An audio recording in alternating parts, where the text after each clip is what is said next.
तो हेलो बच्चों, आज हम बायोलॉजी के क्लास में पढ़ने वाले हैं मनुष्य का पाचन तंत्र। पूरे क्लास को कम से कम टाइम में रिकवर करेंगे, पूरे टॉपिक्स को, ठीक है। ऐसे इस टॉपिक्स को हम 3 क्लास में चैनल के ऊपर पढ़ा चुके हैं, जिसमें पूरे पाचन तंत्र बता चुके हैं। लेकिन आज के इस क्लास में हम एक ही क्लास में पूरे पाचन तंत्र को समझने वाले हैं। मनुष्य का पाचन तंत्र, मनुष्य का पाचन तंत्र शुरू होता है आहार नाल से। आहार नाल, आहार नाल क्या है?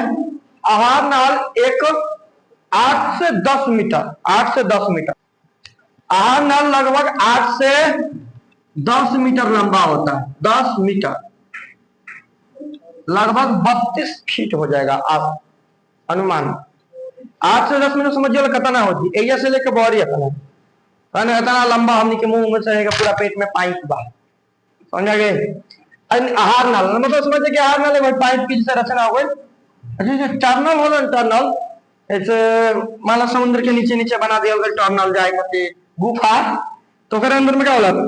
लाइट रहला, ट्रेन के पटरी बना दियल, लाइट बना दियल, रास्ता बना दियल, मान ओकरा भीतर है नो। वही तरीके से समझ लो कि आहार नाल हमनी के एगो टनल जैसन बा पूरा, आ एकरा अंदर में सारे सिस्टम बाटे, ठीक बा? मुंह बा, दांत बा, आमाशय बा, छोटे आंत बा, पेट बा, एंजाइम बा, हार्मोन बा, सारे चीज समझ में आइल कि ना आइल? अब समझिए, आहार नाल लगभग 8 से 10 मीटर लंबा बा और एक पहला भाग है मुख, मुख गुहा, ठीक है ना। और दूसरा भाग होला रेक्टम, मलाशय, अंतिम भाग, ठीक है ना। यहाँ से आरंभ हुई है खत्म, मतलब रेक्टम मुख गुहा से आरंभ हुई और रेक्टम में खत्म हो, मुख गुहा से शुरू होकर रेक्टम में खत्म, समझिए। तो अब हमने के समझल जी कि आहार नाल के भीतर का है। तो देखो, मनुष्य के पाचन तंत्र 2 चरण में सफल हो, 2 चरण में। कौन कौन चरण? तो पहला आहार नाल, आहार नाल की में उपस्थित जैसे मुंह, दांत, आमाशय वगैरह, और दूसरा पाचक रस, पाचक रस 2 चरण में पूरा होगा। पाचक रस जैसे HCl, म्यूकस, जठर रस, अग्नाशय रस, जान लो, ये सारे क्या करेला? पाचन की क्रिया के पूर्ण करेला। यानी कहल जाओ तो पाचन जो अंदर 2 चरण में पूरा हो, ठीक बा? एगो पाचक ग्रंथि, पाचन 2 चरण में पूरा होला। पहला होला जी पाचक ग्रंथि, पाचक ग्रंथि, और दूसरा होला पाचक रस, पाचक रस। पाचक ग्रंथि में जैसे वाला मुख गुहा हो जाए, मुख गुहा हो जाए, आमाशय हो जाए, आमाशय हो जाए, छोटी आंत, बड़ी आंत, चलो। एक अलावा ग्रसनी, ग्रास नली, बहुत सारी चीज होला, लेकिन इतना महत्वपूर्ण बात पाचक रस में जैसे HCl हो जाए, म्यूकस हो जाए, पेप्सिन हो जाए, ठीक है, जठर रस, अग्नाशय रस, अग्नाशय रस, ये सारे पाचक रस होला जो उनकी भोजन के पाचन करे में सहायक। अब शुरू करिए, भोजन के पाचन हमने के मुख गुहा से शुरू होला, मुंह से। मुख गुहा में क्या काबा? तो पहले समझिए हमने के मुख गुहा में क्या काबा। मुख गुहा, गुहा के मतलब होला खाली जगह, मुंह में खाली जगह बा ना, अरे कहिए गुहा। तो मुख गुहा मतलब क्या? मुंह के खाली जगह, मुख, ठीक है। तो मुंह में क्या कर रही? तो देखो समझ लो, दांत बा, जीभ बा, और ग्रंथि बा, पाचक ग्रंथि, हार्मोन्स ग्रंथि, ठीक है ना, लार ग्रंथि, ठीक है ना। 3 गो चीज मुख्य रूप से बा हमने के मुंह में, दांत, जीभ, लार, 3 गो चीज मुख्य रूप से हमने के मुंह में, समझिए लो। दांत जो होला, टोटल दांत लगभग एगो सम्यक मनुष्य में दांतों की संख्या 32 होला। दांत कुल 4 प्रकार के होला, बढ़िया से याद कर लो एक बार। दांत को प्रकार के होला, कौन कौन? कृतनक, रदनक, अग्रचौणक, अग्रचौणक, दोनों एक ही काम कर लो, ठीक। मतलब का आगे के जो है दांत बा ऊपर और नीचे ये काटे के काम करेला। मतलब कहल जाओ तो करतना जौन बा काटने का काम करे, काटने का कार्य। और अदनो जौन बा फाड़ने का कार्य। देखो दो एने चोक चोक दता रहे ना और दो नीचे 4 गो होला ये बनो तो 4 गो हो जाए फाड़ने का कार्य। अगर चौवा का चौवा की हो जाए पीसने और चबाने का कार्य, चबाने और पीसने का कार्य। चलो ये दांत के तो 5 नंबर के क्वेश्चन भी पूछा जा रहे 10th में पूछेला कि दांत कितने प्रकार के होते हैं उनके कार्यों को लिखे।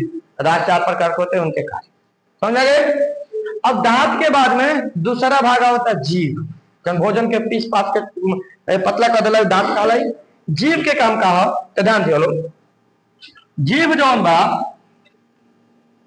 है संरचना में होला लगभग जीभ के ऊपर में बहुत सारे अंकुर जैसे रचनाएं होला जो ना कि कहा जाला स्वाद कलिया। जो ना समझ के खाना का स्वाद मिलेला क्या कहलाला स्वाद कलिया कहलाला। जैसे खाना का स्वाद मिलेला हमने जानो स्वाद कलिया जैसे खाना के स्वाद समझ गए। टेस्ट वर्ड्स बोला जाला है इंग्लिश में ये हमने के खाना के तीत मीठ खट्टा मीठा सबके अनुभव करावेला जानो। जीभ के ऊपर बहुत सारे गंदगी बैठ जाए तो खाना के स्वाद ना मिलेला तो जीभा करे के पड़ेला। जीभा करे तो खाना के स्वाद आवे लगेला ठीक बा। तो पहला काम बोली खाना के स्वाद बताए जीभ ना मम्मी कहले भाई बताए जीभ खात के मतलब क्या जीभ ही स्वाद एवं जीभ ही स्वाद बतावेला। एवं खाना में नमक ढेर डाल दो खाना खाना ना खा जाए लेकिन जीभ ना रही तो खा लेबो मतलब जीभ काम ना करे तो खा लेबो जानो। एक जीभ के काम का आते तो जीभ खाना के उलाते पलाते में मदद करेला। मुंह में फेंटेला ओकरा में मुंह में जो एंजाइम निकलेला न ओकरा के फेंटेला बढ़िया से ला हे बनो। मुंह में लारो पड़ल जाला मुख्य रूप से लार के प्रकार हो टाइलिंग हे बनो। ऐसे लार 4 प्रकार से मुंह में पावल जाला लेकिन उनमें सबसे मेन होला टाइलिंग हे बनो टाइलिंग। अब समझिए जीभ तो समझ गए नहीं हमनी के। अब जीभ के अलावा समझ लार ग्रंथि हे बनो। लार ग्रंथि जो मुंह में 3 जोड़ी लार ग्रंथि पावल जाला समझियो। लार ग्रंथि 3 जोड़ी पावल जाला कौन कौन से देखा जीभिया के नीचे वजन बा दोनों साइडवा में 3 गो ग्रंथि रहेला जो मुंह में पानी छोड़त रहेली सब लार छोड़त रहेली सब ठीक है। कौन कौन ग्रंथि तो याद रखो पैरोटिड पैरोटिड पहला ग्रंथि पैरोटिड दूसरा वाला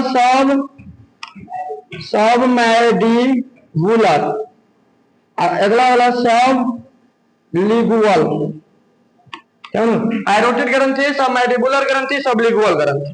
पैरोटिड ग्रंथि सब मैंडिबुलर ग्रंथि सब लिगुअल ग्रंथि। तो 3 जोड़ी लार ग्रंथि पावल जाला नाम याद कर लेबो ठीक बनो। 3 जोड़ी लार ग्रंथि मुंह में पावल जाला ठीक बा। इतना समझ गए जाओ। अब भोजन के मुंह में पाचन होला तब भोजन के जब मुंह में पाचन होए तो ओकरा कहल जे बॉयल याद रखो।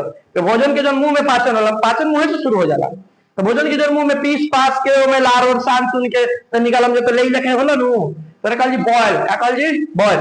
अब भोजन का जी अंदर घोटे नहीं जा ठीक बनो।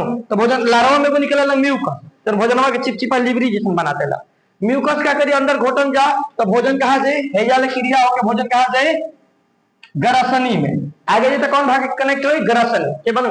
मुख गुहा के बाद मुख गुहा में पहले भोजन के पाचन हो गए मुख गुहा और मुख गुहा के बाद भोजन कहा जाए ग्रसन। ग्रसनी में पाचन वचन ना होला ग्रसनी में 2 गो छेद होला के बाद एगो जाला निगल द्वार एगो होला कंठ द्वार। एवं ग्रसनी में 2 गो छेद होला एगो निगल द्वार है जैसे निगल द्वार एगो है कंठ द्वार। अभी दोनों के देखा एक ही नली रहेला ऊपर लेकिन आगे चल के 2 भाग में बढ़ जाला। एगो मोई खाना जाला एगो मोई हवा जाला फेफड़ा भाई खाली जगह तुम छोड़ ले ना एमे फेफड़ा बा एगो मोई खाना जाए एगो मोई फेफड़ा रहेला फेफड़ा में हवा जाला सांस लेनी है नो तो एक ही नाक और मुंह दोनों मिल के आगे जाके जो मिल जाला एक ही नली में हवा जाला एक ही नली में खाना जाला फिर आगे जाके 2 भाग में बढ़ जाला।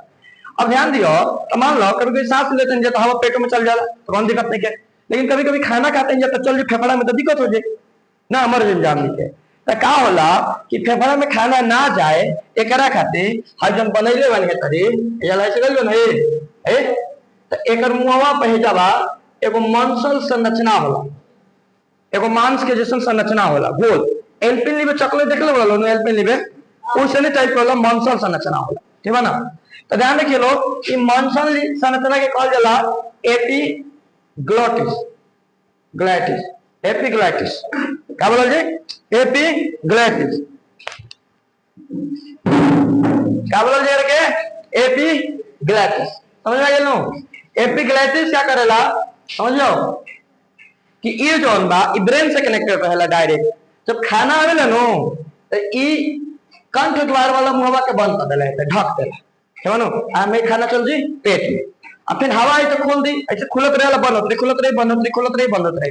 काहे खाना के संगे संगे सांसों तो लेने जा, अजन दोनों के सांस रोक के खाना खानी जा ना, खाना सांस दोनों लेने जा। तो क्या कर रहे, जब खाना जाए तो बंद कर दिया करके, अब फिर हवा जाए तो खोल दी, है ना करके हवा तो जाएगी। एपिग्लोटिस काम कर रहा। कभी कभी खाते खाते ध्यान दियो लो, कबो कबो खाते खाते मोबाइल चलाओ रहो, टीवी देखो रहो, तो ध्यान कहीं और बा, और दिमाग बिजी हो जाए। आ जहां दिमाग बिजी भइल नो, जहां दिमाग बिजी भइल एपिग्लोटिस के कंट्रोल खत्म हो जाए। आ जब एपिग्लोटिस के कंट्रोल खत्म हो जाए तो ये कंफ्यूज हो जाए, केने बंद करी केने खोली जाए, बस खाना चल जाए फेफड़ा में सड़क है ना। अब फेफड़ा में खाना ध्यान दे, नीचे जब जाए लगी तो फेफड़ा में हवा भरल बा, अब नीचे हवा भरल बा तो नीचे फेफड़ा क्या करता है, हवा के अंदर लेते तो हमें खाना जाता है ना, खाना हवा नु आवेला खाना, तब नीचे में डायफ्राम लगा रहेला, देखा डायफ्राम हटे करके कहल जाला डायफ्राम। डायफ्राम ये हमने के सांस को बाहर निकाले में मदद करेला, यही से होता रहेला, समझो। जब हमने के सांस अंदर लेने जाता है हो जाला, और जब छोड़े नहीं जाता है हो जाला, मतलब ये नीचे वाला झटका मारेला, ऐसे धक्का देला, ठीक बनो। तो जब नीचे से झटका, जब खाना जाए तो नीचे से कहीं जाए झटका मार, हमारी झटका एक प्रेशर मारी नीचे से हवा के, अब हवा के प्रेशर के संगे होते हुए नाक में चावल निकल गया कि ना बुझाए, तो ये प्रोसेस हो जाए आगे। हाई जो हमें बनेले बने हाई से, अब ध्यान दियो खाना जो बनू पेट में जाए, अब पेट में डायरेक्ट नहीं कि गोल नली बनावल खाना चलो पेट में चली ना। अच्छा सोचो एकदम सीधा नली रहे, आधे खाना खाकर पेट में ढाई ढाई ढाई ढाई गिरी कोई में, है ना। और खाना खाकर रोने जाए धमाक, पेट में पानी में भाजी धमाक, खाना धमाक, खाना धमाक, पानी में कौन चीज फेंकला भाजी धमाक, तो समझ पेटों में घाव लगी कि ना, चोट लगी, खाना जब पेट में जाए धमाक देना, प्रेशर बना के आगे निकल जाए, पाचन ना हो पाए। तेरे खातिर का होला कि हमने कहे नलिया में, फूड नलिया में क्रामानुकुंचन की क्रिया से चिपका रहेला नलिया, और जब हमें खाना जाए से घिसक घिसक घिसक घिसक के खाना चाहिए धीरे धीरे, समझे। जैसे मान लो कोनो सरकारी जगह में से कोनो चीज घुसा के खींचे नहीं जाए, ठीक बा, तो धीरे धीरे जाला नो। जैसे मान लो पेस्ट खत्म हो गई, अब पेस्ट में खत्म हो गया तो मुझे बचल बता क्या कर जैसे वही तरीके से खाना जाला, हेलो। तो मेरा कहा जाला क्रामानुकुंचन है, मैं होला क्रामानुकुंचन क्रिया होला, कौन क्रिया होला? क्रामानुकुंचन। तो क्रामानुकुंचन के माध्यम से खाना जो हम नीचे आमाशय में पहुंचेला, जानो पेट में। आमाशय में जब खाना पहुंचे, आमाशय मैंने पेट है जाओला, देखो आमाशय मैंने पेट है जाओला, जानो आमाशय ही पेट हटे, आमाशय मुख्य रूप से पेट। आई में खाना लगभग 4 घंटा तक रहेगा। आमाशय के 3 गो भाग होला, आमाशय 3 भाग में होला, फुंडी कार्डियक, फुंडिक, पाइलोरी, आमाशय के 3 गो भाग होला। पहले खाना जाए कार्डियक में, आ कार्डियक में निकले HCl आ खाना में बढ़िया से मिल के खाना के तोड़ दिया।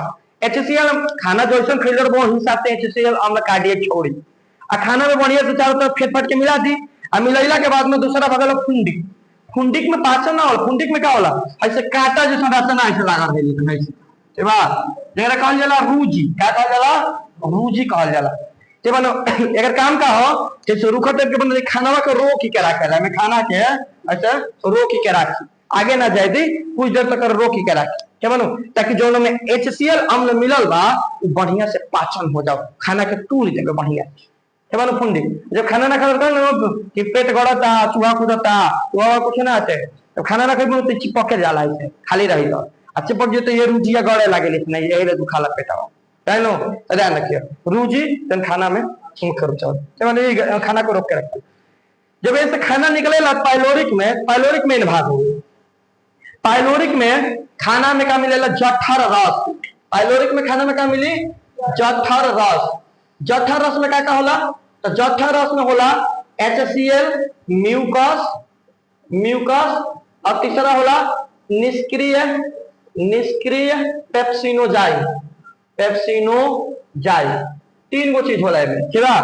अब HCl का आसानी से अपन काम कर रहा, म्यूकस से काम क्या भोजनवा के लिबरी बनाकर चिपचिपा बनाकर के एकरा अलावा भोजन के में चिपके ना दी देवली आमाशय के दीवार में चिपके ना दी, अलग हटा कर रखी लो म्यूकस के काम। लेकिन निष्क्रिय पेप्सिनोजाइम ये कुछ ना करल है, निष्क्रिय होते।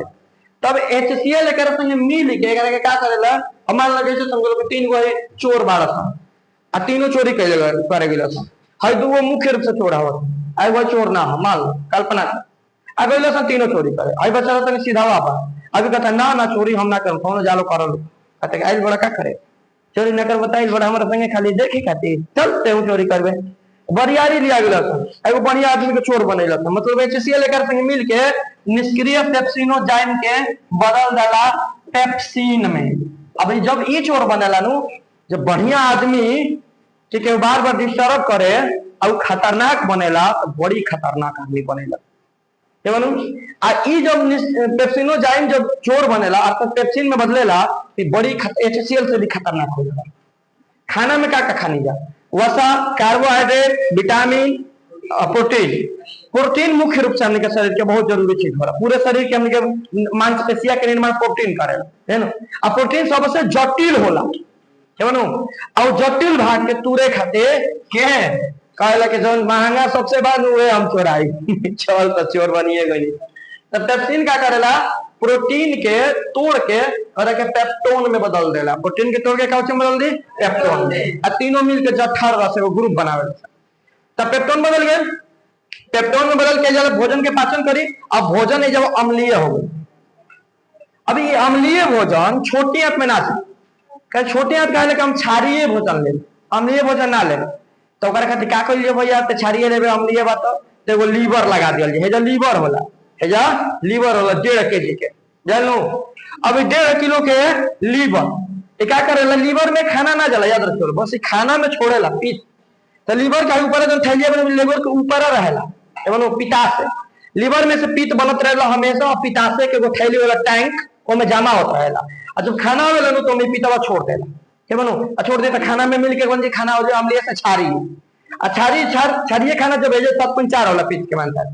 तो हेरिया खाना जब क्षारीय खाना जाला तो वही में अग्नाशय ही रस, अग्नाशय हो पीला कलर को होला, पीला ब्लैक को नहीं ले बनी पीला कलर को, ऐसा अग्नाशय ही रस छोड़ेला के बा। और खाना में अग्नाशय ही रस आरेजा से का निकल गई पीत रस, दोनों मिल के छोटी आंत में पहुंच जाला। छोटी आंत में ध्यान दियो हार्मोन्स निकला, एंजाइम ना निकलेगा। छोटी आंत के 3 गो भाग होला, छोटी आंत के भी 3 गो भाग होला। कौन कौन भाग छोटी आंत के? छोटी आंत के भी 3 गो भाग होला, डेडुनम, डेडुनम, जेजुनम, जेजुनम और ilium, ilium, duodenum, jejunum, ilium 3 गो भाग होला छोटी आंत के भी। जैसे करो कार्डियक, फुंडिक, पाइलोरिक, वैसे डेडुनम, जेजुनम, इलियम। ध्यान रखिए लोग कि लीवर के काम का हो पीत छोड़ल, खाना के पाचन में बहुत ज्यादा मदद करला। हल्का हरा रंग के पीत होला, पीएच मान 7.4 होला, ठीक बा। अब पीत ये का होला, ज्यादा फैट वाला खाना केवल समोसा वगैरह या फास्ट फूड तो ज्यादा मात्रा में पीत छोड़ी। अब एक का होनी रोज रोज खइबो तो पीत बराबर कम कटी, अब पीत ना बनी तो खाना अम्लीय क्षारीय नहीं पाचन ना होई तक वो आपका लीवर खराब हो गल, खाना के पाचन ना कर डायरेक्ट खाना निकले लगी। खाना खइबो आमाशय में पूर्ण पाचन थोड़ी ना होला, खाना के आधा पाचन होला, आधे पाचन खाना बाहर निकल। खाना खइबो लोटा उठेबो, खाना खइबो लोटा उठेबो, जानो तो लीवर के रोल जरूरी है पूर्ण पाचन खातिर। जानो लीवर जो बा डैमेज हो जाए तो दिक्कत हो जाला, ठीक बा। तो ध्यान रखिए लोग पिताशय, पिताशय में कैंसर भी होला, कैंसर हो जाए बहुत ज्यादा मात्रा में तो डॉक्टर के जब काट के निकाल दे ऑपरेशन करके पिताशय। अब का जाला अब काट के निकाल दे तब तारे हल्का हल्का खाना खाए के पड़ी हमेशा, न तो हमेशा पित्त बनी छोड़ ले जाए, पित्त बनी छोड़ ले जाए, डायरेक्ट छोड़ ले जाए, खाना रहो चाहे मत छोड़ दे, है ना। ऐसा हमने बिना खाना खिले ना रहे, चलो ना। आगे जब खाना निकल छोटी हाथ में तो छोटी हाथ में जो अग्नाशयी रस, पीत रस जो मिलल बा वो खाना के का करी अच्छी तरीका से तोड़ी, ठीक है। आज जेजुनम में तोड़ी, आज जेजुनम में क्या करी जैसे कि हमें फैला के रखलो जो वैसे जेजुनम लंबा भाग होला हमें फैला के रखेला। छोटी हाथ अकेला ही 6 मीटर के होला, ठीक है। 2.5 सेंटीमीटर चौड़ा होला, 6 मीटर के अकेले लंबा छोटी हाथ, नाम छोट बा लेकिन काम बहुत बड़ है, जानू। अब ध्यान रखिए लोग जेजुनम में रोक के रखेला। इलियम सबसे प्रमुख भाग होला, कैसे कि इलियम में जो खाना है में से जाला तो खाना में से जो माल्टोज, लैक्टोज, ग्लूकोज कुल जौन होला ना ये का होला खाना में से निकालल जाला कहवा इलियम वाला भाग में। इलियम वाला भाग में खाना में से जितना भी ऊर्जा वाला चीज बा ग्लूकोज माल्टोज फ्रक्टोज जितना भी ऊर्जा वाला चीज बा सब चीज के बाहर जब रक्त कोशिकाएं रखे बनैले रक्त कोशिकाएं होली सन सारे खाना में से ऊर्जा वाला चीज के बाहर निकाल सन। अपचित खाना जो में नहीं कुछ वो अपचित खाना के हेजा से बड़ी आंत में भेज दिया क्या रहेला तो अपचल खाना जो खाना के पाचन ना भई रहेला अपचन खाना यानी मल और साथ में पानी रहेला एकदम घोड़ाई रहेला के और जैसे खाना निकल जाला कहवा बड़ी आंत में भी दो गो भाग होला कोलन और रेक्टम। कोलन 3 ही प्रकार के होला पहले असेंडिंग डिसेंडिंग और मध्य कोलन हाई वाला बढ़ते वाला कहलाई असेंडिंग हाई मध्य कोलन कहलाई डिसेंडिंग कहलाई हाई रेक्टम जानो तो बड़ी आंत के भी 2 गो भाग मुख्य रूप से होला कोलन और रेक्टम। कोलन के 3 गो भाग होला ऊपरीगामी और ऐसे का कोलन के नाम है मध्य कोलन अधोगामी कोलन ठीक बा ध्यान रखिए लोग। तो ये बड़ी आंत हो गई बड़ी आंत में ऊर्जा ना रहेला में खाली अपचल खाना जाना है जैसे खाना में से निकाल दिल जी सारे चीज अपचल खाना के कहा भेज दिल हमें भेज दिल। बड़ी आंत तो छोटी आंत जहां दोनों एक दूसरे से जुड़ेला हेजा जुड़ेला देखा हेजा जुड़ेला तो बड़ी आंत छोटी आंत जहां एक दूसरे से जुड़ेला नु ओकर ऊपर एगो रचना होला एपेडिक्स के बनू एपेडिक्स या सिक्कम बोलल जाला के बनू ये पहले जब आदमी घास पात खात रहले नु तो घड़ी काम में आवत रहे एकरा के सेलुलोज में के पाचन करे खातिर में एंजाइम बनत रहे लेकिन अभी कुछ काम नहीं किया आवत तो ऐसे ही मतलब खाली रूप में औक्षेप में रहेला ठीक बा। और एकरा काम का हटे अगर कुछ काम ना आते कभी कभी क्या हो जाला कि एकरे में एंजाइम बने लगेला नु कब बढ़ जाला जैसे ज्यादा खाद पाने वाला खाना खाइन जा पहले घास फूस खात रहला नु मनुष्य ये जरूरी होता रहला लेकिन हमने कहा खाद तो काम नहीं किया तो वजह सिकुड़ के छोटा सा बना रहेगा। लेकिन मान लो कभी हमने खाद वाला ज्यादा खाना खाते नहीं जा तो पाचन करे खातिर कभी कभी एक में एंजाइम बने लगेला केहू में तो वो बन जाला एपेडिक्स अपेंडिक्स के रूप ले लेला जो ऑपरेशन करके निकालल जाला अपेंडिक्स जब ये बढ़ जाला तो काट के निकाले के पड़ेला लगे। अब ऐसे खाना समझ में आइला बढ़िया में खाना में से जल का अवशोषण खाना में से पानी के खींच लिया खींच के मूत्राशय में डाल दिया जी और खाना के लिया के रेक्टम में जमा कर दिया जाए मानो एक हाली मोए खाना के पाचन ना होला धीरे धीरे थोड़ा थोड़ा करके खाना के पाचन होता है रेक्टम में जमा होती रेक्टम में जमा होती तो समय के अनुसार सुबह सुबह मलाशय गुद्दा के द्वारा बाहर निकल जाला लैट्रिन के माध्यम से बाहर निकल जानो। तो ये पूरा पाचन के टोटल प्रक्रिया हो समझ में गए पूरा पाचन कैसे होला टोटल पाचन के हमें वो मतलब कहल तो शॉर्टेज में समझा देनी पूरा बढ़िया से समझ में गए। अब अगर दिमाग में रखे कि हमने के खाना पेट में कैसे कैसे कहाँ जाला ध्यान रखो। अच्छा देखा लो ज्यादा तेल वाला खाना खाई नु पेट खराब हो जाला पूरी बड़ी पोला वाला मार लो जाके शादी विवाह में फ्री के मिला था चाप के खा लो क्या हो जाए पेट खराब हो क्या होला तो अगर जब फैट रहेला तो पाचन ना हो पावेला तो हेमे का रहेला स्तरंत्र के काम कर रहा सोखता जैसन काम करेला बढ़िया तवा अब एमे जमा हो जाला जमा हो जी तो पानी खींचिया ना पावेला और पानी ना खींच पाए तो वही तरह जाकर रेक्टम में जमा कर देला तो लैट्रिन में का निकल जाला पानी पानी जय अरे समझ में तो पूरा पाचन समझ में आ गए। ऐसे कोनो क्वेश्चन पूछेगा तो पूछ लो समझा देनी। अब एक आगे चलल जी और भी विस्तार से कई निकाल के पढ़े के पार्ट्स के खोल के बढ़िया से पढ़े के समझे के लिख लो